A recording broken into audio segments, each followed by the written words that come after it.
people who have lost their job due to this or will be losing their job soon. I know that this is scary for you and that this is completely, outside of your control, and that it feels very unfair. And for any of you who are watching this, I'm sorry that you're in this position to have lost your job or that your job will be ending soon because your job may be in the category of what's considered a non-essential business. So if you are in that position, here are some steps that you can take to help manage how you're feeling. I don't want to say that these things will make it go away, but it can help you manage what's going on for you right now. So the first thing I would say is that if you are in a position that you have a savings, to utilize your savings if you have to. If not, if you don't have a savings, I would say if you do have credit cards and you feel like it is an emergency and you need to use those credit cards for your essentials, such as paying bills where you live, like rent or mortgage, go ahead and do that if that's what you need to do to take care of your family and to not be guilted about using credit at this time, because this is an emergency. It is. But that's up to your own discretion. I would say savings first, and then if you absolutely have to utilize your credit card. Again, I am not a financial professional, so I don't want to get too far into those aspects of it, but I would say to look up some resources pertaining to how you can go about getting your needs met. The other thing is looking for jobs that you can do online. So I know that Amazon is hiring a lot of workers online right now. So that's one resource. The other resource is a woman on YouTube, and it is called Melissa at Home. She also has a website, and this website has reputable, credible work from home jobs. She's been doing this for quite a few years, and I've referred clients in the past to her website, and some of them have actually gotten work from the resources that she's provided. So that's a really great resource as well. And so I just want to encourage you that you do have what it takes to come through this.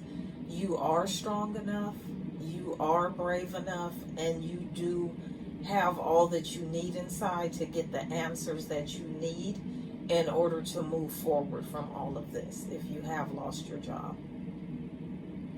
So also staying with how this impacts you at home, I wanted to talk about teens.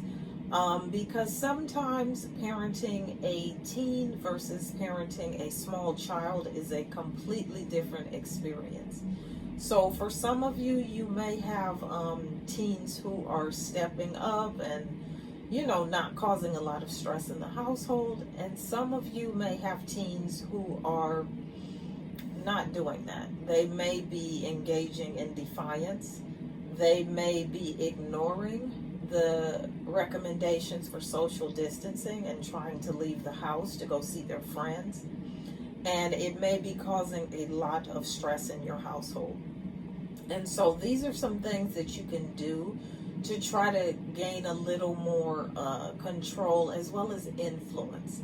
So that's the first thing I would say, is to really, in this time of solitude where we're all kind of separate and it's a little more quiet and we can think a little easier, is to kind of take a deep breath and to really ask yourself, do I have a close relationship with this child?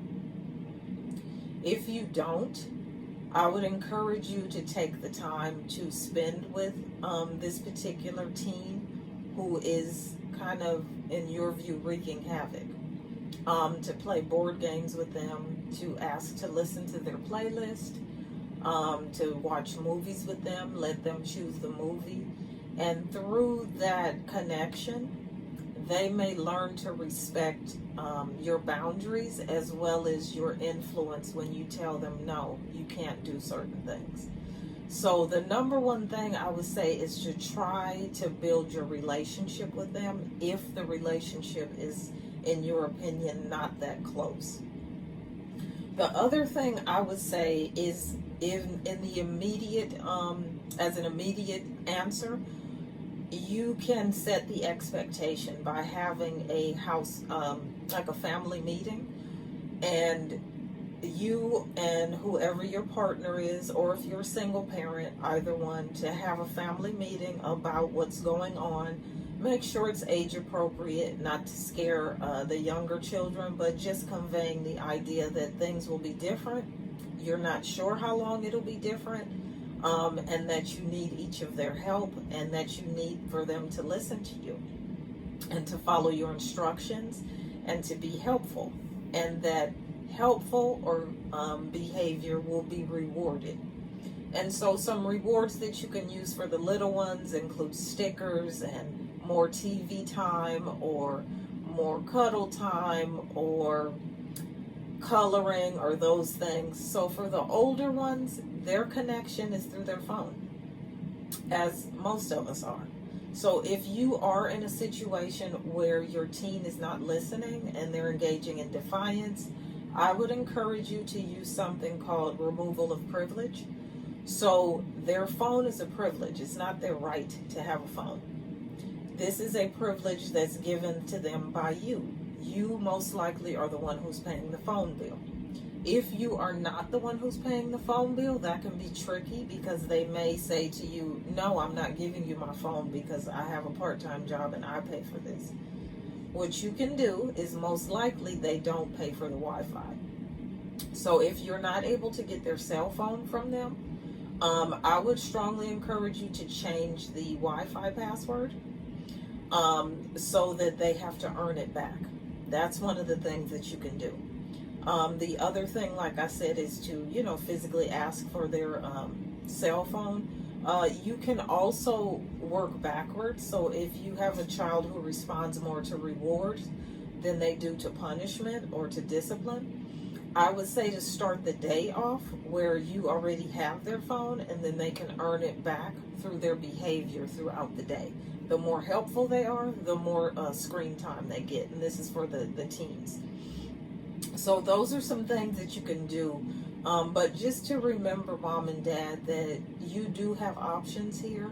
And I really want to encourage you to step into your power. That you are not powerless here. You are the mom, you are the dad, and what you say needs to be respected. It does. And so I also want to give a special discussion about step parenting. So if you are having some conflicts with your partner in terms of how to parent, this is your opportunity. If you have never stood up for what you believed in, if you have avoided conflict, I strongly encourage you to think differently about that, and to really empower yourself and to advocate for yourself, especially if we're talking about poor hygiene, especially in the face of COVID-19, if we're talking about not wanting to help out and there are school closures around the house, or a lack of chores. This is your opportunity to become your own advocate and to speak up for what you want. If you are in the same household and you are contributing with your time, with your effort, with your attention, with your money, you have a right to have some of your wishes honored. If your partner is not open to this, give yourself permission to talk directly to your stepchild, if that's what you need to do. If you do not have the support of your partner, hopefully you do. And these will be ongoing, recurring conversations. This is not something that will be resolved in one talk. So to just keep in mind to take a deep breath, and that you are brave enough to have these uncomfortable but necessary conversations.